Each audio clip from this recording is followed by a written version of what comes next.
मशरिक़ वुस्ता में एक नई आग भड़क रही है। ईरान में नया सुप्रीम लीडर सामने आया है और इक़्तिदार संभालते ही उसने ऐसा बयान दिया है जिसने पूरी दुनिया को चौंका दिया है। ये कोई सिफारती बयान नहीं था, ये एक खुली वार्निंग थी। ईरान के नए रहनुमा मुज्तबा अली खामेनेई ने कहा है, अमेरिका और इसराइल ने ये जंग शुरू की है और इसकी कीमत उन्हें अदा करनी होगी। अब सवाल ये है कि क्या ये सिर्फ एक सख्त बयान है या मशरिक़ वुस्ता में एक नए और बड़े तसादुम की इब्तिदा। अस्सलाम वालेकुम, मैं हूँ आयशा जुल्फ़िकार और आप देख रहे हैं सुनो एक्सप्लेन्स। आज हम समझने की कोशिश करेंगे कि इस बयान का मतलब क्या है। ये पैगाम सिर्फ अमेरिका और इसराइल के लिए नहीं था, ये पैगाम दरअसल 3 मुख्तलिफ हलकों के लिए था, मगरिब के लिए, खलीजी ममालिक के लिए और ख़ुद ईरान के अवाम के लिए, और हर जगह इसके मायने मुख्तलिफ हैं। सबसे पहले बात खलीजी ममालिक की। मुज्तबा खामेनेई का पैगाम सिर्फ अमेरिका और इसराइल के लिए नहीं था, ये पैगाम खलीजी ममालिक के लिए भी था।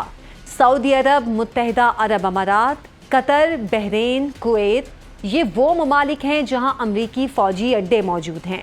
ईरान का पैगाम बिल्कुल वाज़ेह है, अगर अमेरिका ने ईरान पर हमला किया तो ये अड्डे महफूज नहीं रहेंगे।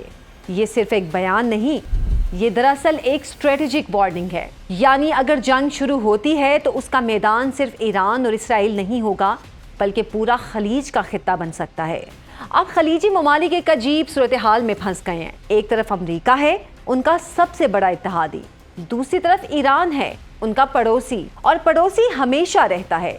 ये ममालिक अमेरिका से पहले ही कह चुके थे ईरान पर हमला ना किया जाए, लेकिन अमेरिका ने उनकी बात नहीं सुनी और नतीजा ये निकला कि ईरान के मिसाइल इन्हीं खलीजी ममालिक में मौजूद अमरीकी अड्डों को निशाना बना रहे हैं। एक अंदाजे के मुताबिक सिर्फ एक हफ्ते में 2500 से ज्यादा मिसाइल और ड्रोन फायर किए गए। तेल की तनसीबात निशाने पर हैं और अब शहरी इलाके भी महफूज नहीं रहे। खलीजी ममालिक के पास अब 3 रास्ते हैं। पहला रास्ता दिफा का है, वो अपने फिजाई दिफाई निज़ाम के जरिए मिसाइल गिरा रहे हैं। यूएई ने दावा किया है कि उन्होंने 93% मिसाइल तबाह कर दिए।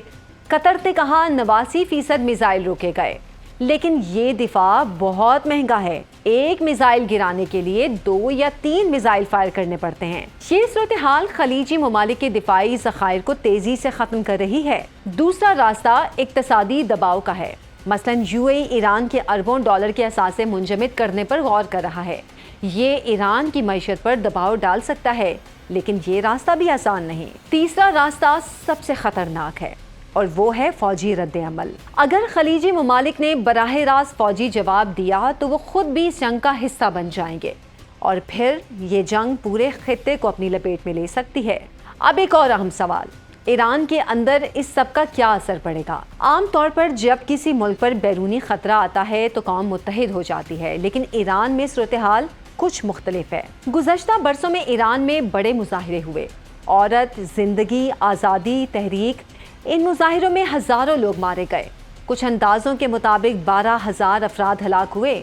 इसीलिए अब ईरान के अंदर एक नई सोच पैदा हो रही है। कुछ लोग कहते हैं कि अगर हमारी अपनी हुकूमत हज़ारों लोगों को मार सकती है तो बैरूनी हमले का खौफ शायद इतना बड़ा नहीं। ये सोच ईरान के अंदरूनी समाजी ताने बाने में दरार की निशानदही करती है, यानी हुकूमत और अवाम के दरमियान फासले बढ़ चुके हैं। ईरान की मौजूदा हिकमत अमली भी काबिले गौर है। ईरान खलीजी ममालिक पर दबाव डाल रहा है। उसका मकसद ये है कि ये ममालिक खुद जाकर अमेरिका से कहें ये जंग बंद करो, क्योंकि इस जंग की कीमत वो सबसे ज़्यादा अदा कर रहे हैं। लेकिन खलीजी ममालिक बराह रास्त जंग में शामिल नहीं होना चाहते।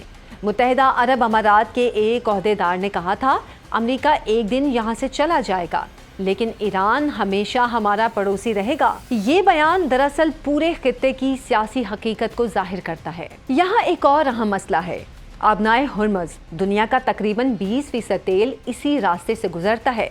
ईरान ने इशारा दिया है कि अगर दबाव बढ़ा तो वो इस रास्ते को बंद भी कर सकता है। अगर ऐसा हुआ तो तेल की कीमतें आसमान तक पहुंच सकती हैं, महंगाई दुनिया भर में बढ़ सकती है, तवानाई का आलमी बहरान पैदा हो सकता है और फिर ये जंग सिर्फ मशरिक़ वुस्ता की नहीं रहेगी, ये एक आलमी बहरान बन सकती है।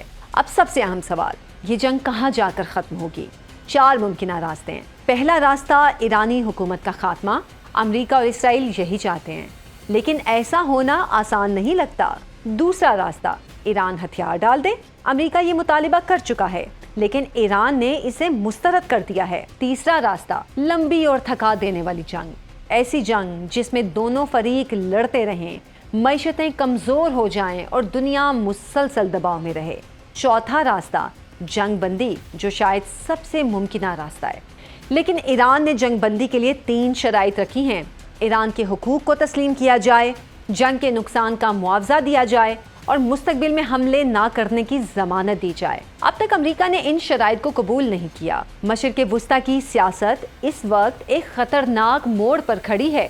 ایران اب دفاعی پوزیشن میں نہیں رہا، وہ اب جوابی حکمت عملی اختیار کر چکا ہے۔ خلیجی ممالک ایک مشکل صورتحال میں ہیں، وہ جنگ بھی نہیں چاہتے اور اس سے بچ بھی نہیں پا رہے۔ عالمی معیشت داؤ پر لگی ہے، تیل کی قیمتیں بڑھ رہی ہیں اور آنے والے دن شاید پوری دنیا کی سیاست کو بدل دیں۔ آپ کی کیا رائے ہے؟ کیا خلیجی ممالک اس جنگ میں شامل ہوں گے یا یہ جنگ صرف امریکہ، اسرائیل اور ایران تک محدود رہے گی؟ اپنی رائے کامنٹس میں ضرور بتائیں۔